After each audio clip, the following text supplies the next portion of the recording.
Hello there everyone, Theron coming back at you with another workout video. This time we're doing some heavy squats. Hitting 8x2s today, that's rep scheme for the week. 8x2 paired with 4x15 with the accessories. Now then, to get started, I'm doing 360 for my working sets. Not quite my 2 rep percentage max, to say the least. I think I'm roughly 5% under maybe, and these are still pretty tough. Actually, they're not 5% under, they're more like 3 or so. It's about 88%, 87.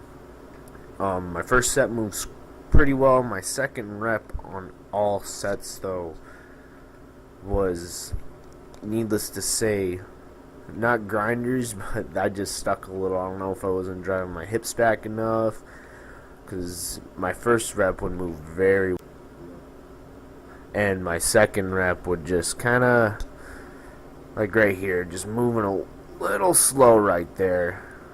I don't know if I'm not driving my hips enough, but one thing I have noticed is, especially on my squat days, the later into my sets I get, the better my form starts to get as well. So I think it was just me needing to get into my groove a little bit. You also noticed before I started this set, I really tugged myself in under the bar. I squat low bar. I stay pretty upright when I do squat though, even though I have a low bar. I don't get a lot of forward lean though. I don't really I don't know, just it doesn't feel right for me. I feel great in the position I am. My stance isn't super wide. It's not too narrow. It's just outside shoulder width, I'd say. And I stand that wide because I hardly have to open my hips up. My hips are already pretty open, so I just got to drive in, and coming out of the hole, I just got to keep my hips from, or my knees from caving in. I used to squat super narrow. It was almost like a narrow stance, to say the least. Well, it was a narrow stance, but almost like, I don't know how to describe it. Like, I was definitely inside shoulder width with both of my feet. And as I got into my heavier sets, I just could not move the weight. I don't know what it was. It was just, I wasn't squatting to my leverages, basically. And it was giving me a big problem. But yeah, as I'm saying, I also have my I do a thumb over monkey grip, and for all the jiu-jitsu people who watch, you know what I'm talking about, the monkey grip. I don't like to do thumbs under because it just kills my wrist, absolutely kills my wrist if I go thumb under, and I can really just emphasize that mental cue of bending the bar on my back a lot better with the monkey grip.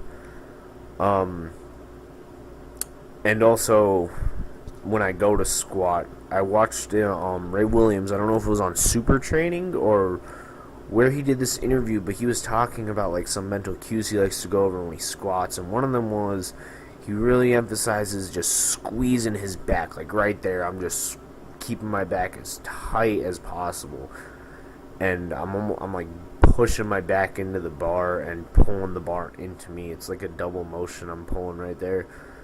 And he explained it when you're doing, I'm pretty sure he explained it like this, or I could just be thinking he explained it like this. When you're doing the Valsalva maneuver, your core is already going to be nice, braced and tight from the big breaths you're taking, but keeping that back tight is also extremely important, because most of the reps that I bail on reps where I feel like I am rounding forward. I don't play around with stuff like that. I don't squat with a belt. I don't squat with sleeves, anything. So if I feel any bit of form breaking, I bail right away.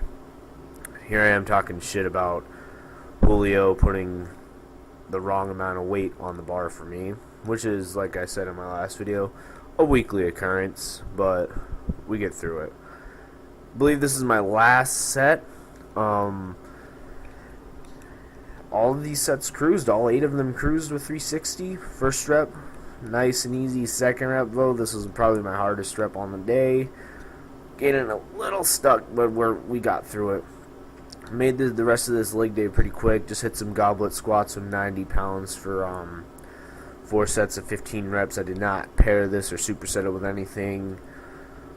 Me and Julio went back to back on these, so I would say rest time was between 60 and 90 seconds.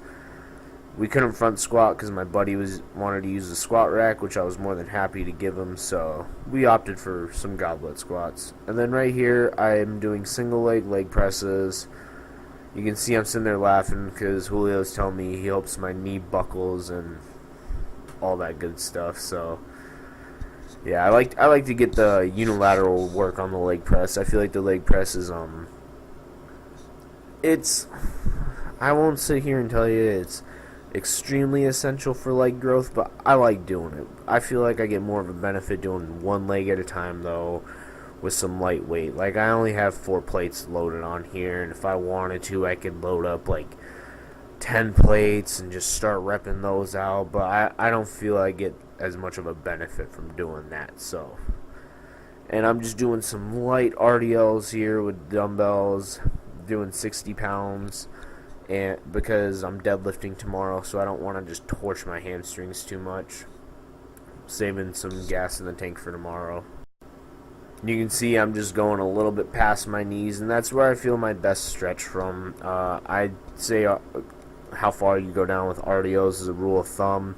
I just go till I feel a good stretch of my hamstrings and glutes.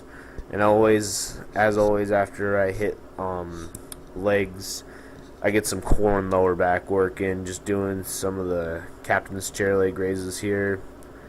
I think I punched out like 12 reps before the video started, and then just some lower back extensions with a 45-pound plate.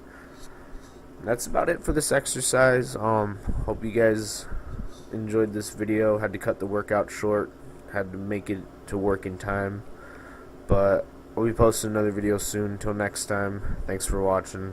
Like, comment, subscribe.